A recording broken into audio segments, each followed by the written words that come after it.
Hello everyone, here Hemata ma'am is once again with today's lecture. Students, बेटा आज मैं आपके साथ जो मुकेश का करैक्टर है उसे डिस्कस करूँगी बिकॉज़ साहिब का करैक्टर हम ऑलरेडी कर चुके हैं और इसके जो कुछ इंपॉर्टेंट क्वेश्चंस थे वो भी मैंने आप लोगों के साथ डिस्कस किए। आज जो मेन मुकेश का करैक्टर है बच्चे वो हम करेंगे। तो फर्स्ट ऑफ ऑल कि Mukesh is very important character in the chapter last spring from part the bangle makers Mukesh. तो करैक्टर स्केच जो मुकेश का, मुकेश जो है बहुत ही इंपॉर्टेंट करैक्टर है। जो सेकंड चैप्टर है लास्ट स्प्रिंग, उसका जो नेक्स्ट पार्ट है जिसमें बेंगल मेकर्स जो हैं वहाँ पे जो नेक्स्ट पार्ट है उसका ये मेन करैक्टर है। Belongs to family of bangle makers. तो फर्स्ट पॉइंट जो इसके अंडर आता है वह है कि belongs to family of bangle makers. तो मुकेश जो है वो बेंगल मेकर फैमिली से बिलोंग करता था। Mukesh belongs to a very poor family of bangle makers in a Firozabad. तो मुकेश काफ़ी पुअर फैमिली से बिलोंग करता था, फिरोज़ाबाद में जो बेंगल मेकिंग का काम करते थे। ही इज़ वेरी पुअर, वो काफ़ी पुअर था। His all elders worked by making bangles. उसके जितने भी जो एल्डर्स थे वो सारे बेंगल्स मेकिंग का काम करते थे। His family occupation is bangle making. तो उसका फैमिली ऑक्यूपेशन भी बेंगल मेकिंग ही था। Belongs to poverty stricken family. तो मुकेश जो है वो एक स्ट्रिकन फैमिली से बिलोंग करता था। पॉवर्टी मतलब पॉवर्टी स्ट्रिकन फैमिली से बिलोंग करता था। तो Mukesh is leading a life of poverty. His home looked hovel, its walls are crumbling, it is like half built shack. तो कहते हैं कि मुकेश जो है उसका काफ़ी मतलब पुअर फैमिली से वो बिलोंग करता था। उसका घर जो था वो होबल, एक टूटा फूटा घर था। जो उसकी दीवार थी वो क्रम्बलिंग थी और उसके जो घर था वो हाफ बिल्ड शेक था, मतलब एक झोंपड़ी जो होती है वो उसका घर था।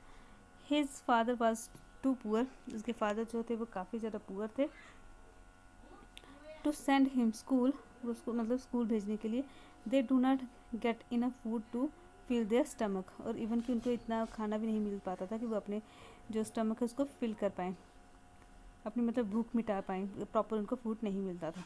तो थर्ड को पॉइंट है इसके अंदर desire to be a motor mechanic. तो जो मुकेश है वो एक मोटर मैकेनिक बनना चाहता था। तो Mukesh belongs to a family of bangle makers but he does not like life of the bangle makers. तो मुकेश बिलोंग करता है एक बेंगल मेकर फैमिली से बिलोंग करता था, पर वो बेंगल मेकर जो है उस काम को वो पसंद नहीं करता था। He wants to become a motor mechanic. वो मोटर मैकेनिक बनना चाहता था। He wants to be his own master. और वो अपना ओन मास्टर बनना चाहता था।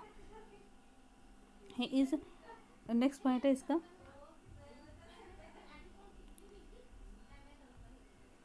Full of optimism. तो यहाँ पे आप फुल ऑफ ऑप्टिमिज्म लिखोगे, इस लिखने की ज़रूरत नहीं है। तो मतलब ये इज़ नहीं लिखोगे आप लिखोगे फुल ऑफ ऑप्टिमिज्म। तो मुकेश जो है वो काफ़ी ज़्यादा ऑप्टिमिज्म था, आशावादी था। Mukesh is optimism positive person. He does not want to carry on professional of bangle making. He is positive to find some works in motor garage and cherished his dream. तो मुकेश जो है वो एक पॉजिटिव पर्सन था। वो Bengal making जो profession उसकी family मतलब उसका काम था, उनके फैमिली करती थी, तो वो काम वो नहीं करना चाहता था। वो एक पॉजिटिव थिंकिंग थी उसकी और वो मतलब एक मोटर गैरेज में जाना चाहता था और अपने जो ड्रीम है उसका उसको वो फुलफ़िल करना चाहता था। नेक्स्ट पॉइंट है इसके अंदर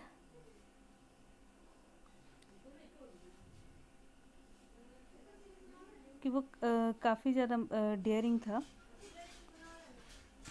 तो in bangle makers family bangles making is impose on the child that he can't deny. तो कहता है कि बेंगल मेकर फैमिली में बेंगल मेकिंग का जो काम होता था वो बच्चे के ऊपर इम्पोज कर दिया जाता था, उसको करना ही पड़ता था, वो मना नहीं कर सकता था। कहता before he is aware he accept it as naturally. कहता है कि इससे पहले कि जो मुकेश है वो अवेयर होता, मतलब एक्सेप्ट करता अपने बेंगल मेकिंग के जो ऑक्यूपेशन था, अगर उसको एक्सेप्ट करता इससे पहले, तो उसने इस चीज़ से रिफ्यूज़ कर दिया कि मैं बेंगल मेकिंग का काम नहीं करूँगा। कहते कि accept it as naturally as his father. तो कि जैसे उसके फादर ने उसको एक्सेप्ट किया था उस ऑक्यूपेशन को, तो वैसे ये मुकेश जो है इसने एक्सेप्ट नहीं किया।